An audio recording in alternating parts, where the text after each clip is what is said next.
ராமநாதபுரம் மாவட்டத்தில் கடந்த சில தினங்களாக வெயிலின் தாக்கம் அதிகரித்து காணப்பட்ட நிலையில் பரமக்குடி உள்ளி சில பகுதிகளில் பரவலாக மழை பெய்தது. இதுகுறித்த கூடுதல் விவரங்களை வழங்குவதற்காக நமது செய்தியாளர் சபரிநாதன் இணைப்பில் உள்ளார். சபரிநாதன், ராமநாதபுரத்தில் பரமக்குடியில் பரவலாக மழை பெய்து வருகிறது. மக்கள் எந்த மாதிரியான இன்னல்களை சந்தித்து வருகின்றனர்? விவரங்கள் என்ன? நிச்சயமாக கிருஷ்ணவேணி, அதாவது பரமக்குடியில் 1 மணி நேரத்துக்கு மேலாக காலையிலிருந்து பரவலான மழையால் பொதுமக்கள் மகிழ்ச்சி அடைந்து வருகின்றனர். மேலும் பள்ளி செல்லும் மாணவர்களும் கடும் அவதி அடைந்து வருகின்றனர். குறிப்பா ராமநாதபுரம் மாவட்டத்தில் கடந்த சில தினங்களாக வெயிலின் தாக்கம் அதிக அளவு இருந்து வந்தது.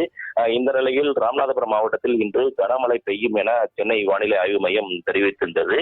அதன் அடிப்படையில் இன்று அதிகாலையில் இருந்து 1 மணி நேரமாக பரவலான மழை பெய்து வந்தது. திடீரென பெய்த மழையால் இப்போது மக்கள் மகிழ்ச்சி அடைந்தனர்.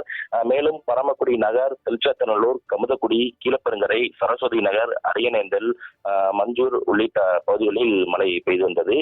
இந்த மழையால் சில நாட்களாக பரமக்குடி நகர் முழுவதும் பனியின் தாக்கம் அதிக அளவில் இருந்து வந்தது.